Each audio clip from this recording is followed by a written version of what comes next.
पंढरीचा राजा पंढरीचा राजा पंढरीचा राजा पंढरीचा राजा मारोड्याच्या दारात गेले.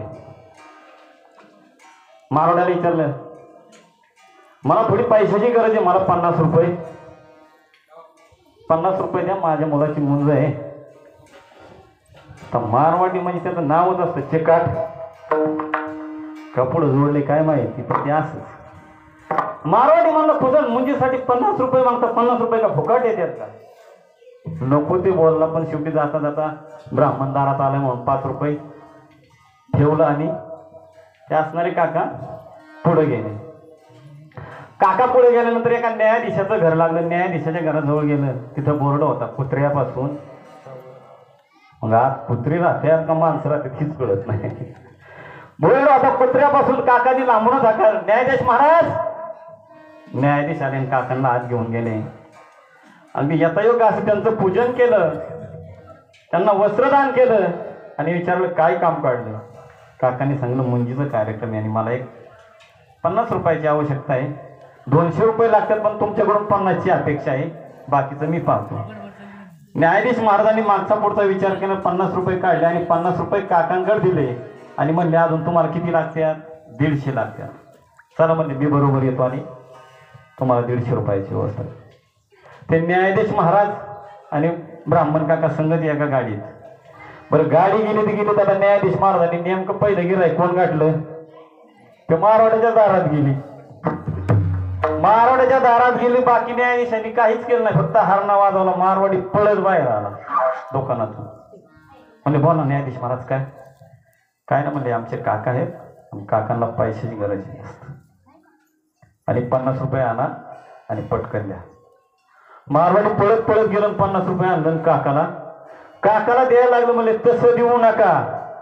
काकांना खाली उतरवलं, काकांचं दर्शन घ्या आणि काकांना 50 रुपये.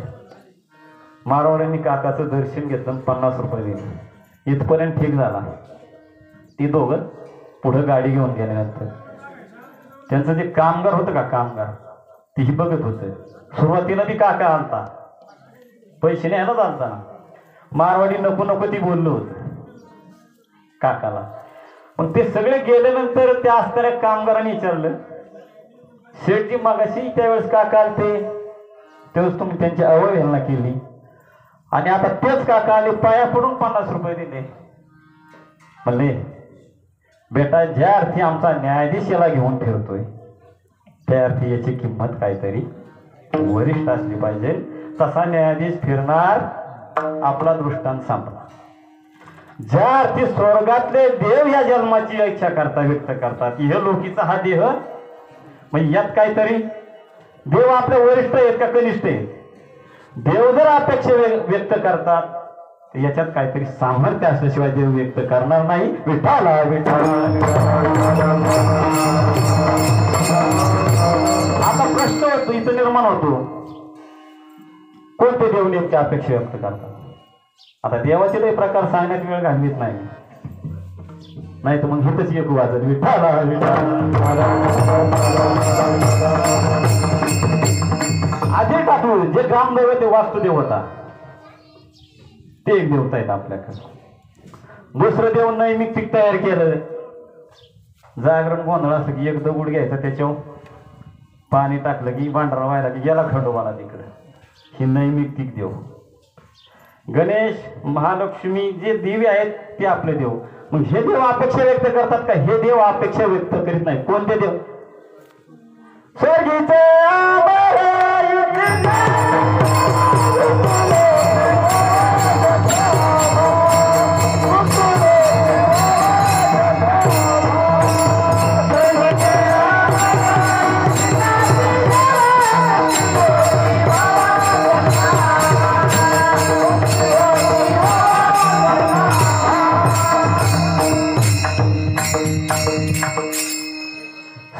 अमर इच्छिता देवा, मृत्यू लोकी व्हावा जन्मामा. असलं किरकोळ देव नाही इच्छा व्यक्त करीत. जे अमरत्व झालेलं आहे, ज्यांना अमरत्व प्राप्त झालंय, त्यांना जीवन फक्त एक आहे त्यांच्याकडे, पुण्याची पावटी. त्यांना अमरत्व आहे, त्यांना मरण, पण ते त्याला संपलं की खाली यावं लागतंय. ते सुद्धा इच्छा होते स्वर्गीचे अमर विच्छिता ती देवान मृत्यू लोकी व्हावा. कशासाठी? नारायण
कीर्तने अनंत. बरोबर आहे ना? का हा सुख सोहळा स्वर्गी नाही. कोणता चाललाय हा स्वर्गात? हे तिथे तुम्हाला काय पाहिजे ती मिळून. कशाच्या सारखं आहे मग? सारखा कशाच्या आहे तिथं? कल्पतरूच्या वृक्ष, अमृत प्यायला आहे, अप्सरा बघायला आहेत, पण तिथं हे नाही. काय? हा सुख सोहळा स्वर्गी नाही. स्वर्गात हो आनंद येतो मिळणार नाही. म्हणून काय म्हणतात?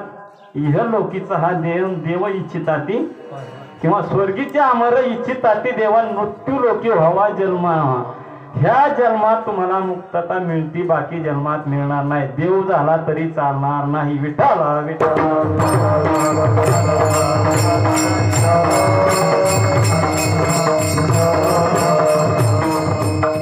म्हणून महाराज म्हणतात की ह्या मृत्यू लोकांची अपेक्षा जर स्वर्गातले देव करतात तर तुम्ही आम्ही का करू नये. म्हणून महाराज स्वतःला भाग्यवान समजतात. भाग्यवान ह्या अभंगाच्या द्वितीय चरणातून. धन्य आम्ही जन्मालो, धन्य आम्ही जन्मालो, धन्य आम्ही जन्मालो, धन्य आम्ही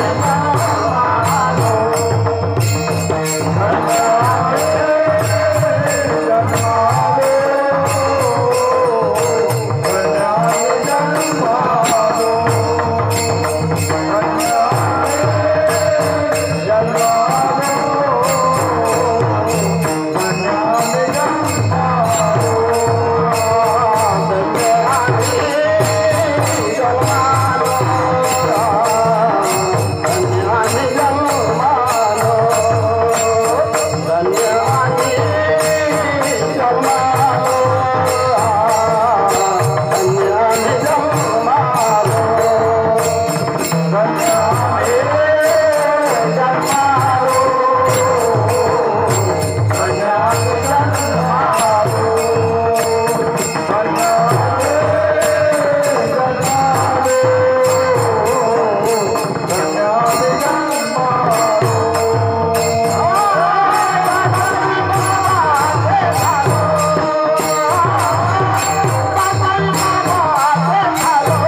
आम्ही जन्मालो दास विठोबाचे झालो.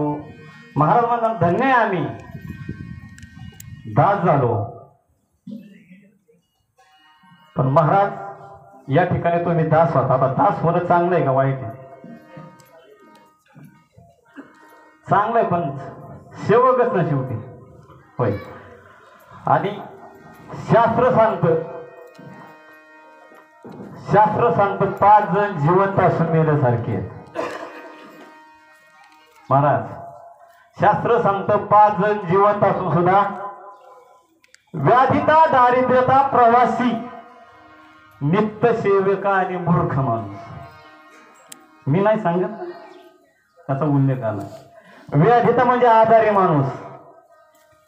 आजारी आता तुम्हाला सगळ्यांना लय दुखायला मेलेलं का नाही म्हणित मेलेलं बरं. ज्यावेळेस त्रास व्हायला तर महाराज मानताय का नाही? हा. आणि दरिद्री माणूस लय खाऊशी वाटलं. मंडळीने सांगितलं जाओ साखर 2 किलो आणा, तूप आणा, आज लाडूच करून खाऊ. दुकाना पुढे गेला खिशात हात घातला. पैसे नाही. ते म्हणतो ही जन्म नसल्याला हे दरिद्री माणूस सुद्धा मेल्यात. शास्त्र सांगतं मी सांगत व्याधिता आणि दरिद्री आजारी माणसाला मस्त किती खाऊशी वाटलं. आता तुम्हाला उद्या वाटलं आत्ता गुलाबजाम असतात किंवा जिलेबी असते लय खाऊशी वाटलं. ज्याला साखर त्याला खा बरं म्हणावं. नको नको नको नको म्हणून म्हणतो नको नको नको म्हणतो का नाही. साखरवाली गोड खात तसं महाराज सांगतात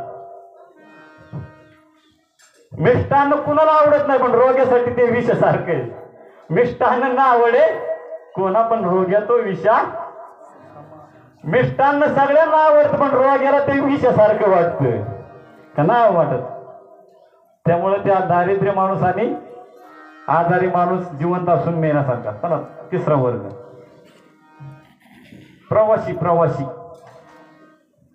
आता प्रवासाला निघालाय तुम्ही.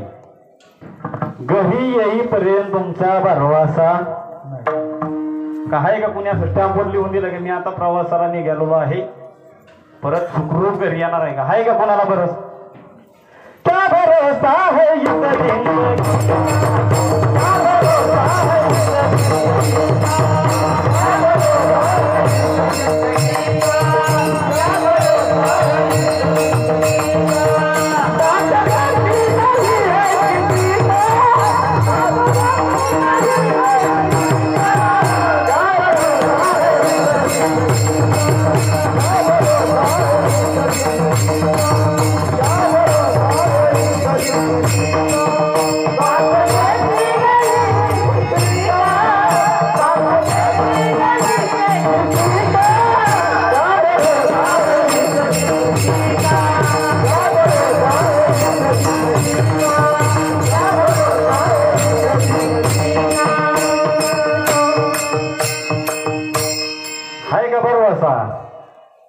भाऊ आहे का? अहो आता उभा राहिला आला ना गेला. हिथं उभं राहिलं प्रवास काही सुखाचा आहे का? प्रवासात गेला तुम्ही कितीही सरळ चला पुढचा येणारा तुमच्या अंगावाला की तुमचा कार्य. आता परवाचीच घटना नेरवी गावचं सरपंच पण ज्यांच्याकडे येणार होतं. बरं ते काय मोटरसायकल होती का? पाय पाय चाललं होतं. पाय मोटरसायकलवाला आलं धडकलं. काय सांगतोय? प्रवासी जोपर्यंत प्रवास करून येत नाही तोपर्यंत आला म्हणून समजायचं. म्हणजे तो जिवंत असून मेल्यासारखा. ह्याच्यावर आपला विषय चाललाय नाही का? किती झाले? 3. 4था वर्ग आहे मूर्ख माणसं. ती जिवंत असली काय आणि नसली काय ती मेल्यासारखीच आहे. एक असंच गावात जन्माला आलं मामा आणि ते काय झालं त्याची म्हणजे दिशा त्याची तशी ना येडेवाणी करण्यासारखी. आणि ती कोणी उठलं की त्याला म्हणा आला का मूर्ख. जवळ कळत नव्हतं त्याला ते थोडं काय वाटत नव्हतं. जसं जसं मोठं झालं का ते अख्खं गावच मूर्ख म्हणायला लागलं त्याला. याला म्हणलं ह्या गावाचं काय खरं, गावच मूर्ख आहे. म्हणलं हे गावच सोडून गेलेलं परवडलं मला. त्यांनी विचार केला काय गावात राहण्याचं किंमतच नाही, सगळे आपल्याला मूर्खच म्हणतात, त्यापेक्षा ह्या गावात नाही राहिलेलं बरं. त्यांनी निर्णय घेतला. संध्याकाळी आपली पिशवी गुंडाळली. मला जरा जिकडे सुचल तिकडे जाऊ, आपल्या डोक्याला ताण नाही म्हणणार. रातभर प्रवास करून कटाळलं आणि 10-15 किलोमीटर गेला असेल. रातभर प्रवास. मी आमका सूर्योदयाचा दिवस उगवला. मी याला लय ताण लागली, कटाळा आला म्हणला आता. आणि आता काय फिल्टरचं पाणी येतं काय, फिल्टरचं पाणी नव्हतं. कुठंतरी वाड्याच्या कडेला जरा, आणि आपल्याला झऱ्याचं जीवन गेलेलं आहे तिथं. वाड्याच्या कडेला जरा, त्या मग झऱ्यातून पाणी आणायचं तेच प्यायचं.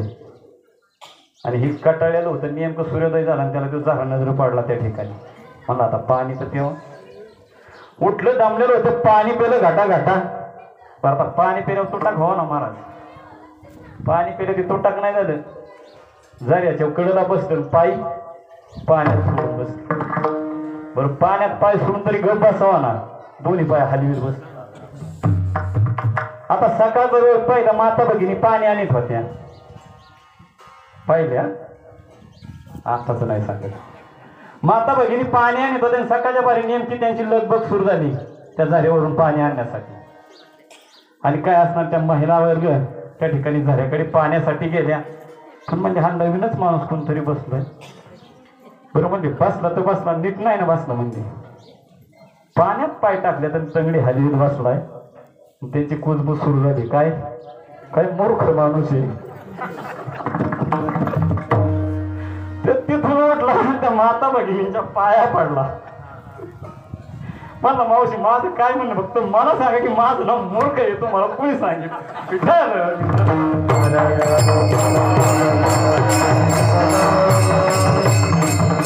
आपला दृष्टांत समजा थोडा फवारा दिला. मूर्ख माणसाला किंमत समाजात नसते, म्हणजे त्यांच्या लक्षणावरूनच ते मूर्ख ठरले जातात. विठाला विठाला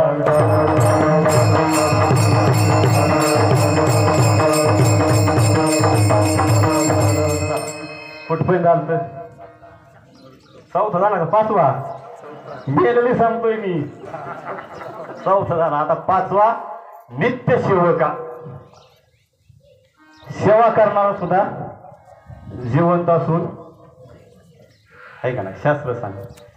मग तो एक दिवसाचा कामाचा गडी असेल तर तो कोणी एक दिवसाचा सेवक होतो, कोणी महिन्यावर ठेवला असला तर तो महिन्याचा सेवक. हा, कोणी सालावर ठेवला असला तो सालगडी, पण सेवकच ना. कोणी शासकीय नोकरीत असते 60 पर्यंत, 58 का 60. कोणी कारखान्यात असते की सालगाडीचे फक्त फरक आहे. मला सांगा, काही अचानक काम सांगितलं, साहेबाचा फोन आला, हॅलो तुम्हाला आज यावाच लागेल. किती काम असलं तरी सेवकाला स्वतःच्या मनाच्या विरुद्ध मनानुसार काय करता येणार. जर साहेबाचा फोन आला तर मी का सांगतोय, नित्य सेवका म्हणजे जे सेवक आहे ते सुद्धा जिवंत असून, बरोबर आहे का नाही. मग आता काही वर्षाचे असतील, काही 60 वर्षाचे, मी सगळं सांगितलं तुम्हाला, बरोबर आहे. पण महाराज या ठिकाणी म्हणतात दास विठोबाचे झालं, म्हणजे काहीतरी मर्म असतं पाहिजे. सेवक मेल्यासारखा आहे, काम करणारा किंवा एखाद्याच्या आधिपत्याखाली राहणारा सुद्धा मेल्यासारखाच आहे तो, बरोबर आहे. पण ह्यात दास आपण होतो दास, पण कोणाचे होतो? कुटुंबाचे दास होतो ना. पत्नी मेरी परमेश्वर, बाल बच्चे मेरे, नाही ये नाही का, पैसा मेरा परमेश्वर, पत्नी मेरी गुरु, बाल बच्चे मेरे परमेश्वर, और सेवा किसकी करू. कुटुंबाचे दास होतो. काही लक्ष्मीचे दास होत्या. लक्ष्मीचे कुठं मिळालं की एवढंच त्यांचं काम. कुटुंबाचे दास तुकाराम महाराज. संसाराच्या नावे तापलो मी देवा,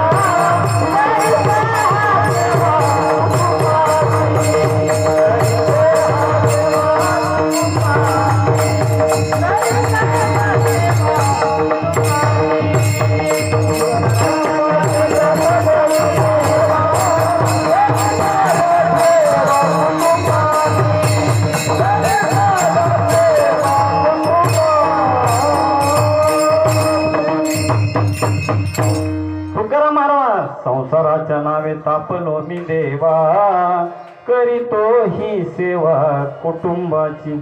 आपलं काय चाललंय? आपल्याला ताप कधी येतच नाही ना सेवा करता करता. पण तुकाराम महाराज संसाराच्या नावे तापलो मी देवानी यांची सेवा करता का? ते तुकाराम महाराज होते. श्री एका अन्न अन्न करता. बरे झाले देवा, काढिले दिवाळी पुढं अन्न अन्न करता मी. ते तुकाराम महाराज. आपलं सांगू नका विठाला विठाला.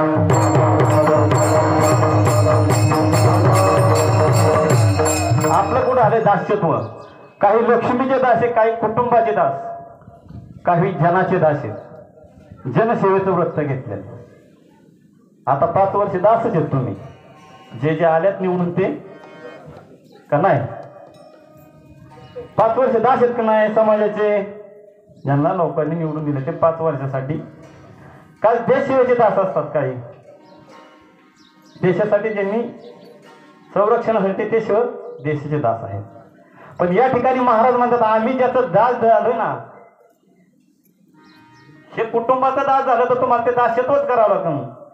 पण महाराजात आम्ही ज्याचं दास झालोय ना, तो कसा आहे? आपल्याही दासाचे दास करून ठेवी.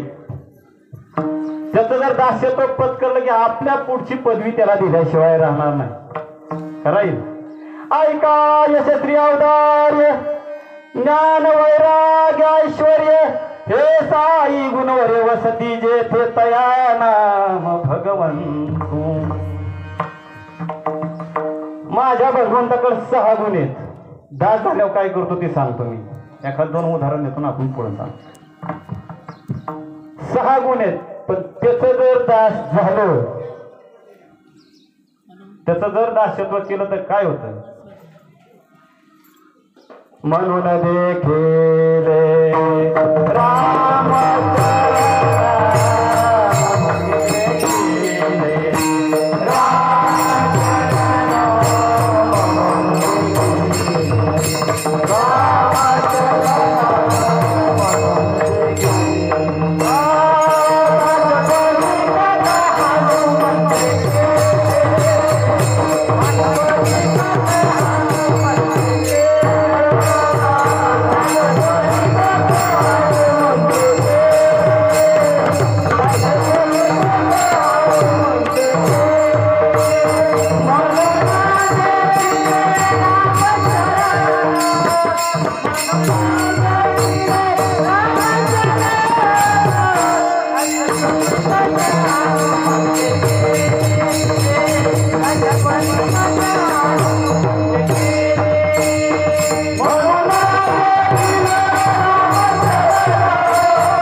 पर्यायाचं उदाहरण. हनुमंतराय दास झाले कोणाचे? प्रभू रामचंद्राचे. झाले का नाही? पण किती दास्यत्व पत्करलं? किती दास्यत्व पत्करलं? सगळा कार्यक्रम उरकला लंकेतला. आणि आपण समारोपाचा कार्यक्रम घेतो ना, समारोपाचा काय देतो? नारळ सगळ्यांना. बरोबर आहे ना? तर नारळाचा कार्यक्रम चालला होता आणि सगळ्यांना दिलं परमेश्वरांनी. राम भगवाननी सगळ्यांना दिलं आणि एकटाच गडी ठेवून राहणार. सीतामाईंनी बाजूला बोलवून घेतलं. म्हणजे सगळ्यांचं तुम्ही सत्कार समारंभ केला, सगळ्यांना यथाचित असं सत्कार केला, त्यांचा मान सन्मान केला. पण ज्यांनी अख्खं युद्ध केलं, ज्यांनी अख्खं तुम्हाला तिथपर्यंत नेलं, त्याला काही दिलं. प्रभू रामचंद्र सांगतात, सीताबाई काय देऊ यासी हवे उतराई, काय देऊ यासी हवे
सीतामाईला सांगतात, मला काय कळत नाही का, पण त्यासाठी द्यायला माझ्याकडे काय देऊ याची व्हावे उतराईन ठेविता हा पायी, त्याला देण्याजोगं माझ्याकडे. सीतामाईने काय केलं, आपल्या गळ्यात नसता नवरत्नाचा हार त्याला दिला, नवरत्नाचा.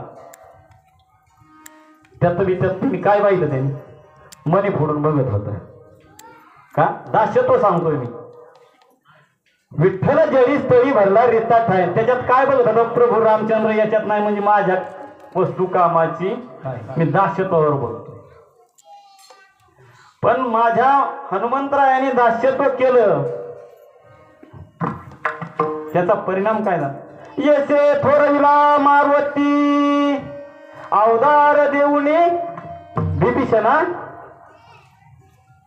अवतारे कुणाला दिलं, बिभीषणा. पुढे येसे थोरविला मारुती अवतार्य देऊनी बिभीषणा हाती. ही जे जे 6 गुण आहेत ते प्रत्येकाला वाटून दिले, त्यात मारुतीरायाचा पहिला नंबर लागला.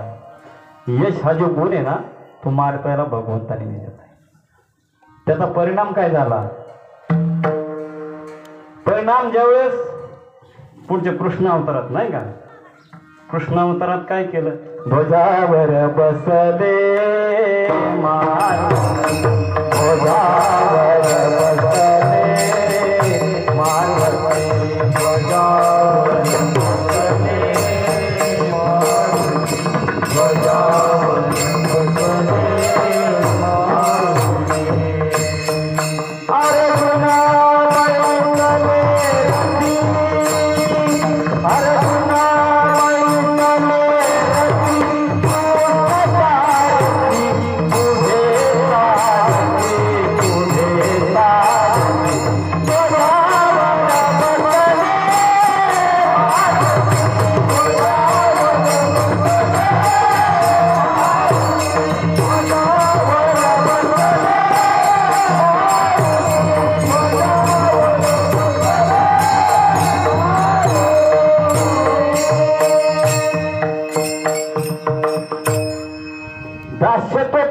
पुढच्या जन्मात काय परिणाम झाला, सगळ्याची वर त्याला ठेवलं ध्वजावर. आणि जर मारुतीराया ध्वजावर नसता तर श्रीकृष्णाचा सुद्धा काही खरं त्या दिवशी कार्यक्रम झाला असता. कारण मारुतीरायाला अपयश हे हा गुण पूर्वी जन्म दिलेला आहे. आणि ही मी का म्हणलो मुद्दाम, हा भंगी का म्हणलो, कारण आमचे किसनभाऊ भाऊंचे बंधुराज, त्या आपले देवळाच्या समोर त्यांचं असणार ते घर, आणि त्या घरी आम्ही लहान लहान आम्ही ही मंडळी सगळी, मग तिथं गेलोय. की असणारे ते किसन भाऊचं कार्यक्रम पूर्वीच्या लोकांना ठराविकच आपण बरं का, पण अगदी असं म्हणायचे तुमची एकटी चाल कोणती. पूर्वीच्या लोकांचा अभंग ठराविक पण असे मस्त म्हणायचे. किसन भाऊंचा हा अभंग होता पण ध्वजावर बसले मालवती आणि मग ते हात करू अर्जुन बैसले रथी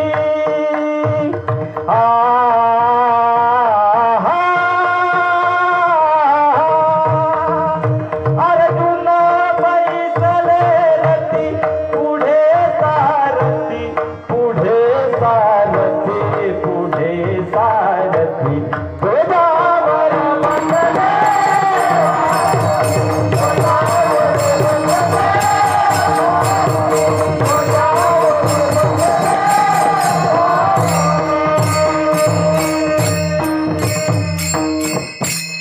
बरोबर आहे ना. पाहता पण होता ना ध्वजावर बसले. आणि अजून एक कधी येतील मन मोहना कधी येतील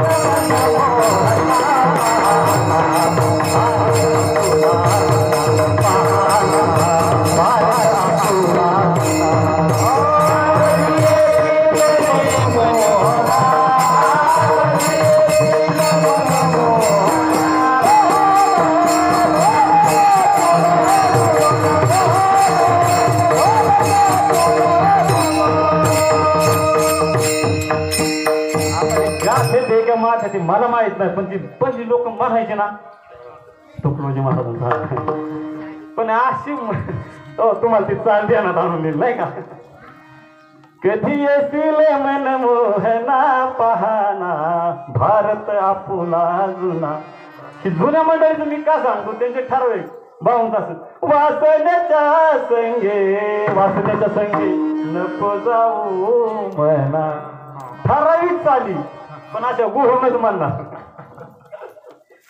जुनं ते हा का सांगतोय मी त्याचा सत्य बसल्यानंतर मला ते किसन भाऊंच त्या ठिकाणी सगळी मंडळी काटे नाना त्यांचं ती राधा मोठी हडबड ख्याली हडबड ख्याली रे कृष्णाला लंपट झाली.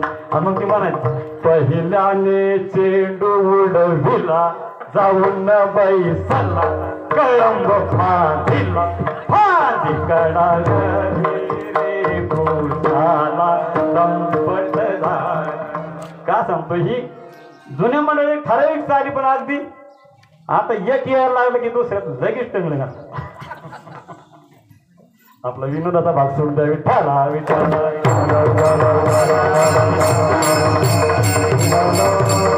आपलं कुठं दास्यत्व देवाचं जर दास्यत्व पत्करलं तर आपलं असणारे सगळं गुण त्या दासाचाही दास होतो का. प्रभू रामचंद्राच्या काळात काय द्यायला नव्हतं यश हा गुण मारुती रायाला दिला. पुढच्या जन्मी परिणाम काय झाला ध्वजावर आणि जे कौरव पांडवाचं युद्ध झालं त्यात जिंकण्याचं कारण फक्त मारुती राय आहे. कारण मारुती रायाला यश हा गुण प्रभू रामचंद्राने दिल्यामुळे अपयश नव्हतं म्हणून त्याची नियुक्ती तिथं केली या विठाला विठाला. का सांगतो दास्यत्वावर बोलतोय की त्याची नियुक्ती जर तिथं केली नव्हती तर कौरव पांडवाचं युद्ध लवकरात लवकर समाप्त झालं असतं. कृष्ण भगवंता कारण त्यांनी त्याचा गुण कोणाला दिला मारुतीला. आणि कृष्ण भगवंताला माहित होतं की मारुती असल्यानंतर अपयश त्या बाजूने येणार नाही. बरोबर आहे. त्यामुळे यश हा गुण मारुती रायाला दिला त्याचा परिणाम तो झाला. दुसरा असणारा गुण औदार्य देऊनी लक्ष्मी जी असते ती लंकाच्या आख्या कुणाला देऊन टाकली बिभीषणाला दिली. बिभीषणाला बरोबर आहे ना. सगळं दुसरा गुण तो बिभीषणाला देऊन तिसरा औदार्य देऊन कर्णा हाती कीर्ती दिगंधाची वाढवली. औदार्य हा गुण कर्णाला दिलाय. कर्णासारखा उदार दुसरा होणार ना. आता सहज मध्ये एवढा उदार कर्ण आहे का. कर्ण थोडा उदार नव्हता. अर्जुनाला वाटलं ही श्रीकृष्ण माझ्या बाजूने राहते नुसतं कर्णाचंच गुणगान का करीत म्हणून अर्जुन म्हणला सारखं उदार करणं उदार करणं उदार करणं. मग भगवंताच्या डोक्यात याला थोडं हे झालेलं आहे, थोडा झटका द्यावा म्हणला. आणि मग अर्जुनाला सांगितलं, अर्जुना ही समोरची सोन्याची टिकडी आहे ना, ही मी उद्या तुझ्याकडे देतो, तू ती दान करून टाक. अर्जुनाने सकाळच्या वेळी गावात दौंड दिली. समोरची जी टिकडी आहे त्यात सुवर्ण आहे, ती मी तुम्हाला सगळ्यांना वाटून देणार आहे. जनतेने आपापलं साहित्य घेऊन या, वजन काटा घेऊन. हे झाला. अर्जुनाचं ते झाल्यानंतर दुसऱ्या दिवशी कर्णाला बोलव, कर्णा ती सोन्याची टिकडी मी तुझ्याकडे देत आहे, तुझ्या पद्धतीनं तिचा. कर्ण गावात गेला, या ठिकाणी सोन्याची टिकडी आहे, कुणाला पाहिजे ना असं त्यांनी तिथून घेऊन.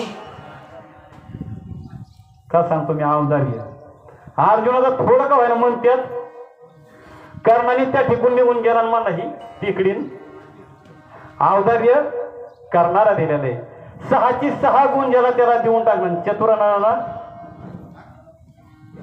त्यामुळे 6 गुण ज्याला त्याला देऊन टाकलं. म्हणून महाराज म्हणतात आम्ही ज्याचं दास झालोय ना, तो त्याच्याही दासाचा दास होतो. आणि म्हणून सांगतो एखाद्याचा दास झाला तर तो तुम्हाला, मला सांगा आता कौटुंबिक उदाहरण घेऊ आपण, लांबचं त्या सोडून आता देवालिकांचं बंद करू सांगायचं, ते डोक्यावरून जाईल. मला सांगा एखादा गडी आपण ठेवला, गडी आणि लय इमानदार गडी असला महाराज, आता मोठा मोठा व्यवहार बघा त्यात इमानदार गडी असला तर सुरुवातीला थोडा विश्वास माणूस कमी ठेवतो, पण दररोज ज्यावेळेस रूट वाढत जाईल त्यावेळेस एक दिवस प्रसंग असा कपाटाची चावी सुद्धा त्या मालकाने फक्त सांगायचं जा हे गडी तिथं, मग तो दासच आहे का नाही मालकाचा. परंतु जर आपण व्यवहारात एवढं जर आपलं घनिष्ठ संबंध आला तर एवढा विश्वास त्याच्यावर ठेवून तो परमेश्वर आहे, त्याचा दास झाल्यानंतर काय कमी पडणार आहे. हा आता मला सांगा, मुलगी आता घरातच सांग, मुलगी जोपर्यंत लग्न होत नाही तोपर्यंत आपल्या घरची, बरोबर आहे, ती स्वतंत्र असते. लग्न होत नाही तोपर्यंत मुलगी स्वतंत्र आहे का नाही, का पारतंत्र आहे, स्वतंत्र. लग्न झालं त्या घरी गेल्यानंतर ती आता काही सुखात असते का, पारतंत्र्यात ना, तिने कुणाच तरी दास्यत्व पत्करलेलं असतं. पण जसा जसं जसं जसं वेळ निघून राहील तसं ती सोनाच्या हातात येते काय परत आली, ती मुलगीच असते ना कोणती.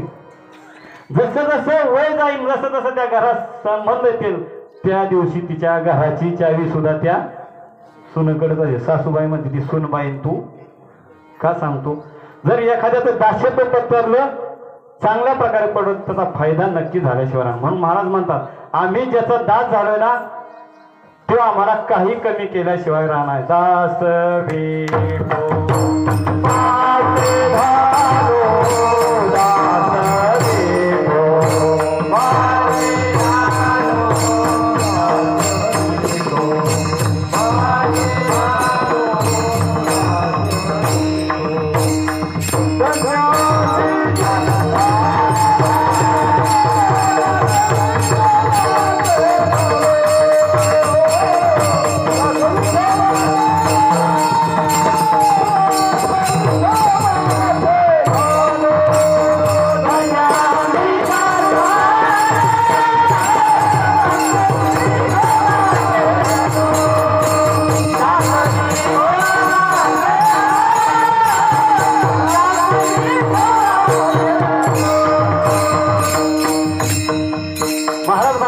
धन्य झालोय, कारण त्यांना ह्या नरदेहाचं महत्व कळतं. धन्य आम्ही जन्मा आलो, दास विठोबाच्या झालो.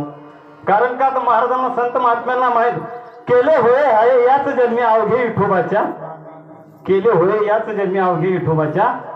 जर तुका म्हणे जन्मा आल्याचे सार्थकन विठ्ठलची एक. म्हणून महाराज म्हणतात आम्ही दास झालो, धन्य आम्ही जन्मा झालो, दास विठोबाचे झालो.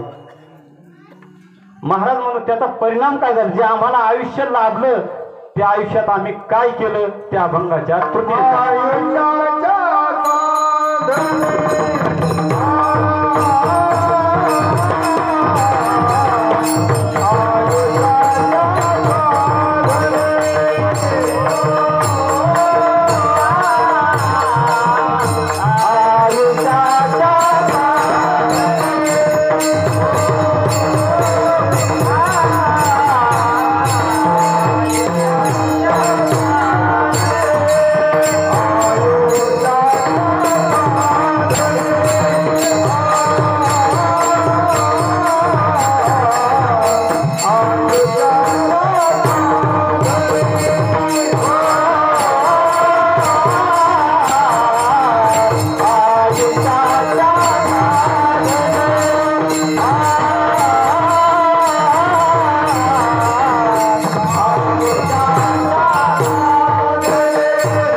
आयुष्य लाभलं त्या आयुष्याचा आम्ही पुरेपूर फायदा घेतलाय. संधीचं सोनं केलं. आयुष्याच्या साधने सच्चिदानंद पदवी घेणे.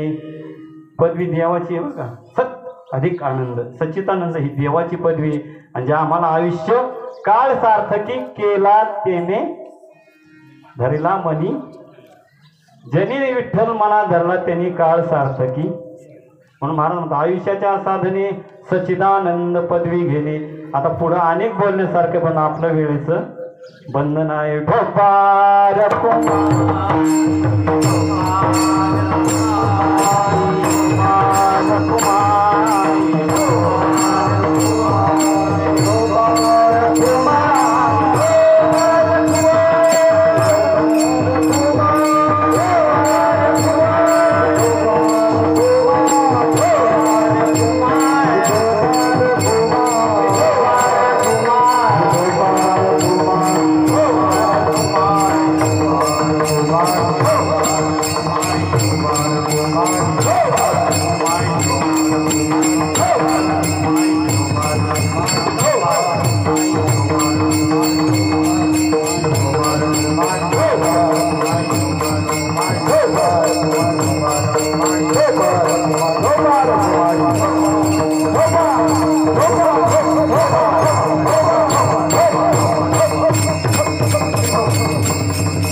हा देव देव इच्छिताति पाय धन्यामी जन्मालो दास विठोबाचे झालो विठाला विठाला.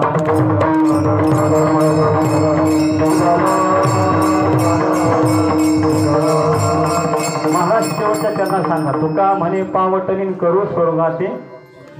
कशामुळं? दास विठोबाचे. जर त्याचं दास्यत्व पत्कारलं स्वर्गाव सुद्धा शिडी लावून आपण जाऊ.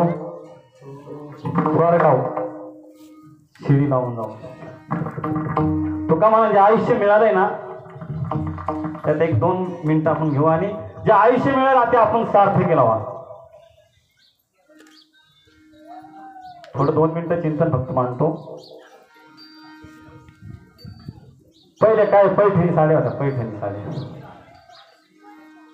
महाराज पैठणी साड्यात काय म्हणायचे सोन्याची तारा असायची वाटतं काहीतरी आहे बरोबर आहे पैठणीत. तर काय करायचं महिला वर्ग वापरून झाले की ती सोन्याची साडी असणारी पैठणी द्यायची आणि काय घ्यायचं जर्मनची भांडी घ्यायची. जर्मनची पितळाची भांडी घ्यायची असं पहिलं सांगितलं. हा जर्मनची पितळाची भांडी घ्यायची म्हणजे चांगलं द्यायचं आणि खराब. चांगलं द्यायचं आणि वाईट घ्यायचं बरोबर आहे. दुसरा एक वर्ग आहे खराबच द्यायचं आणि खराबच घ्यायचं. कॅसाव फुग. खराबच द्यायचं केस खराब फुग खराबच द्यायचं आणि खराबच घ्यायचं. हा आता भांडी देतात का? बर खराब द्यायचं खराब घ्यायचं. तिसरा एक वर्ग आहे चांगलंच द्यायचं आणि चांगलंच घ्यायचं. दमणला जायचं बंडल न्यायचा सोनारा तिथं जायचं पैसे त्याला द्यायचं सोनं घ्यायचं. चांगलंच द्यायचं चांगलंच घ्यायचं बरोबर. आणि आता चौथा वर्ग आहे वाईट द्यायचं आणि चांगलं घ्यायचं. वाईट द्यायचं मग त्यात आपल्या आपण ठरवा. हा देह कसा आहे? हा देह नाश पावणार आहे ना. नाशिवंत देह जाणार. फक्त हा देह त्या देवाला द्यायचा आहे. काय घ्यायचं? सच्चिदानंद पदवी घ्यायची. देह म्हणजे हा नासका कुसका देह द्यायचा आणि सच्चिदानंद पदवी प्राप्त करून घ्यायची. आणि एक वर्ग असा आहे चांगलं द्यायचं आणि वाईट घ्यायचं. त्यात आपल्या सगळ्यांचं सांगतो पैसे द्यायचं 10 रुपयाची. विठाला म्हणून महाराजांचा हा नाशिवंत देते देवाला अर्पण करा. तुका म्हणे देव करा देवाशी आणि त्या जर देवाला समर्पण जर केलं तर तुका म्हणे पावतने करू स्वर्गाती. तुका म्हणे पावतने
करविली तैसी केली कटकटन माकडी कनीट देवजाने साळुंकी मंजुळ बोलत तैसी वाणीची कविता धनी. माझ्या अल्पशब्दीप्रमाणे मिळालेल्या वेळात जसा जसा या अभंगाचा भावार्थ लावण्याचा मी प्रयत्न केलेला आहे. हा असाच असेल माझा दावा. बोलण्याच्या ओघात एखादा अपशब्द गेला असेल तर माता पित्याचं अंतकरण करून माझी मला आणि ते चांगलं असेल ते गुरुवर्य नारायण महाराज दादांचे तुम्हाला सर्व थोडा मोठ्यांचा आशीर्वाद समजा आणि ते ग्रहण करण्याचा प्रयत्न करा. आज ठिकाणी आपल्या भाऊला 2 वर्ष झालंय आणि त्या वर्षी श्राद्धानिमित्त या ठिकाणी त्यांचे असणारे चिरंजीव, त्यांचे असणारे कन्या, सर्व नातवंड, आपलेष्ट नातेवाईक यांनी या ठिकाणी जो कार्यक्रम आयोजित केला त्याबद्दल त्यांना पुनश्च एकदा लाख लाख असं धन्यवाद देतो. आणि भाऊंच्या चिरंतन आत्म्यास मी माझ्या कदम कुटुंबाच्या वतीने, सर्व भजनी मंडळाच्या वतीने आणि आपल्या सगळ्या उपस्थितीच्या वतीने परत एकदा भावपूर्ण अशी आदरांजली वाहतो. आणि झालेली सेवा तुझे पुण्य काय असेल ते भाऊंच्या पदरात त्या ठिकाणी पूर्व अशी परमेश्वर जरी प्रार्थना करतो. आणि या ठिकाणी तुम्ही 1-1.5 तास अगदी शांततेने सगळ्यांनी ऐकून घेतलं त्याबद्दल तुम्हालाही लाख लाख असं धन्यवाद. या ठिकाणी बाबा एवढं वय झालं तरी 1.5-2 तास मागं आजी आहेत आणि